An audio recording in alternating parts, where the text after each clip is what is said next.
ఆదికాండం 8:16. అప్పుడు దేవుడు, నీవును నీతో కూడా నీ భార్యయు నీ కుమారులను నీ కోడండ్రును ఓడలో నుండి బయటకు రండి.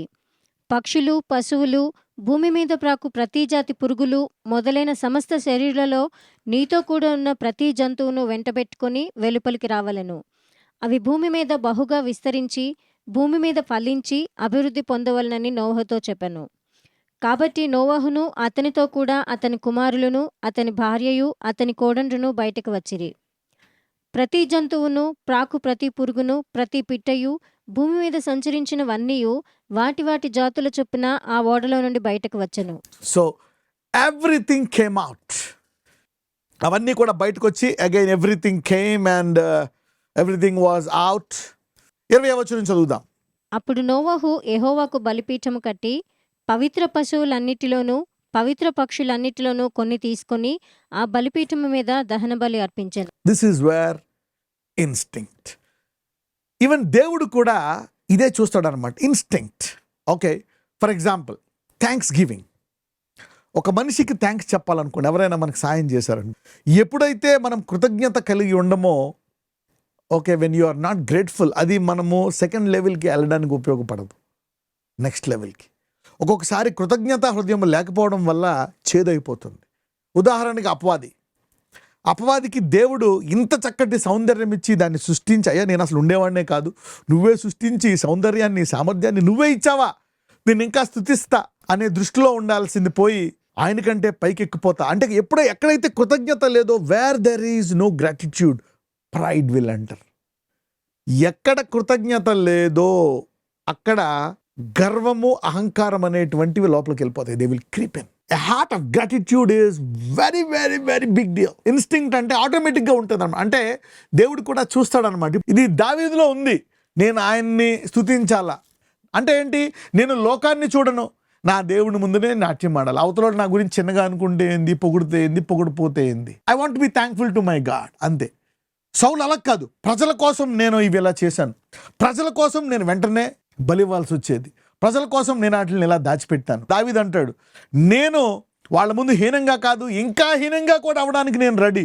నేను ఎవరిని, ఒకప్పుడు నాకేముంది, నాకేమీ లేదు, నా దేవుడే నన్ను ఇలా చేశాడు, నా దేవుడే నాకు ఈ స్థానం ఇచ్చాడు అంటాడు.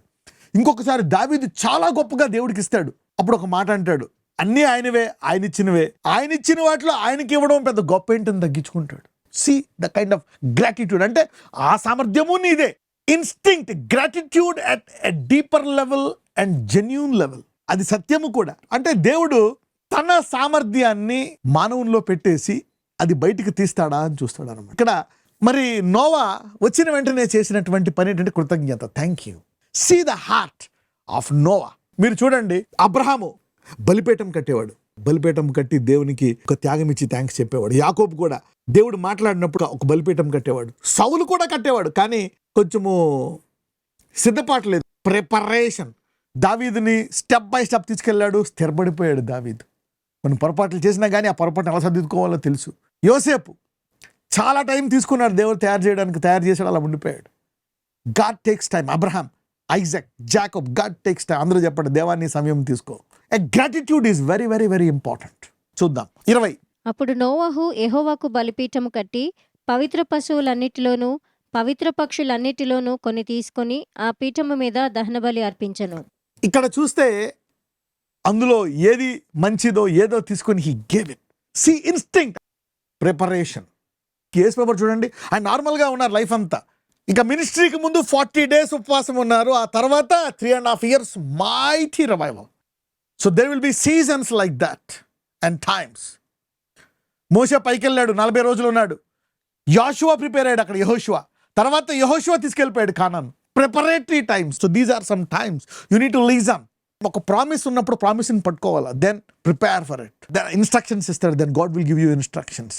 Step by step God will lead you and guide you. God will give an instruction. చూద్దాం ఏమైందో. Let's continue. అప్పుడు యెహోవా ఇంపైన సువాసన నాగ్రాణించి ఇక మీదట నరులను బట్టి భూమిని మరలా శపించెను. ఎందుకనగా నరుల హృదయాలోచన వారి బాల్యము నుండి చెడ్డది. నేనిప్పుడు చేసిన ప్రకారముగా ఇకను సమస్త జీవులను సంహరింపను. ఇంతకు ముందేమో నరుని హృదయము చెడ్డది అని చెప్పి వరద తీసుకొచ్చేసావు. ఇప్పుడు నరుని హృదయము చెడ్డది అని చెప్పి వరద తీసుకురానంటున్నావు. ఏంటి తేడా? What made the difference? నేను అదేంటది? అప్పుడు చెడ్డోళ్లే, ఇప్పుడు చెడ్డోళ్లే. అప్పుడేమో తుడిచిపెట్టేశాడు దేవుడు, ఇప్పుడేమో ఇంకెప్పుడు చేయను అంటాడు. You see a sacrificial heart of instinct, a sacrifice. ఇక్కడ దేవుడు అడిగాడా, నోవా ఇచ్చాడా? దేవుడు అడుగుంటే అది వేరుగా ఉండేది, ఆ ఒబీడియన్స్ వేరు. This man is doing with his instinct. అందుకే తండ్రి కూడా కుమారుడి యొక్క త్యాగాన్ని చూసి ఇక భూమి మీద నేను అన్నాడు నరుని మీద కోపపడ్డాడంట. When Jesus died on the cross, he said, I will never be angry with mankind. Instinct. It's about an eternal relationship. శాశ్వతమైనటువంటి ఒక సంబంధము దేవునితో. ఇంకోటి ఏంటంటే దేవుడు ఉన్నాడు అనడానికి రుజువు అని కూడా ఉంటుంది. నీ విశ్వాసానికి రుజువు అంట. Your sacrifice is like, yes Lord, this is an effort, a token of gratitude, thanksgiving. అదే కనుక అందరూ పశ్చాత్తాపపడి అప్పుడు వాళ్ళంతా దేవుని సన్నిధి ఉంటే భూమి మీదకి వరద వచ్చేదా? నో. అంటే the sacrifice was stopped.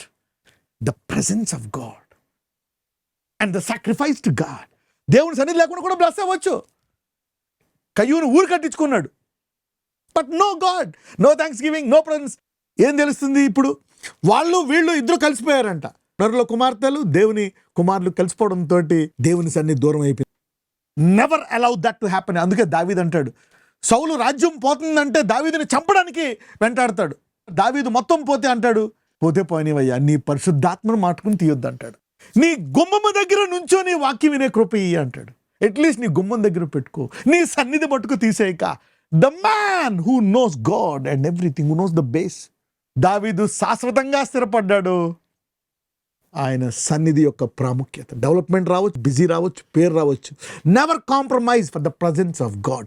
Never trade the time of the presence of God. The presence and honouring the presence. Anyone is in Christ, may you receive new beginnings, new fresh blessings in Jesus name. ఎవరైనా క్రీస్తునందు ఉంటే నువ్వు అప్పుడులాగా మళ్ళీ ఏదైనా వరదొచ్చి కొట్టుకుపోయి మనం మిగలాల్సిన అవసరం లేదు, కొత్తగా ఆరంభించుకోవచ్చు. ఎవరైనా క్రీస్తునందు ఉంటే అతను నూతన సృష్టి. అయ్యా, నేను మళ్ళీ ఈరోజు ఇంకా ఎదగాలి, నా జీవితం సరిగ్గా లేదు, now I want to have a new beginning. నేను 25 ఏళ్ళు ఇలాగున్నా, 15 ఏళ్ళు, నేను 5 ఏళ్ళ నుంచి ఉన్నా, నేను ఇప్పుడు ఇంకా ఎదగాలనుకుంటున్నాను. క్రీస్తునందు నూతన సృష్టి, నూతన సామర్థ్యం మీ God will give you. You can have a fresh new beginning, be blast. Okay, some people begin at 75, okay, 65, okay. మోషే 80కి మొదలు పెట్టాడు, గుడ్. అబ్రహాం 75. అంతకుముందు మామూలుగా నార్మల్ బిగినింగ్స్, అప్పుడు కొంచెం glorious beginnings. Glory to glory. సౌలు అసూయపడి దావీదుని చంపేద్దాం అనుకున్నాడు, కానీ సౌలు చనిపోయినప్పుడు దావీదు ఏడుస్తాడు. What heart is that heart? May we all receive the heart of David. దుఃఖపడతాడు. నిన్ను 10 సంవత్సరాలు చంపడానికి వెంటాడాడు కదా. He's possessed with the anointing and focused on God. Look at this man. Instinct and passion. You are breaking some curses. Your family's seasons. Blessed are those who hear. This will shift your seasons forever.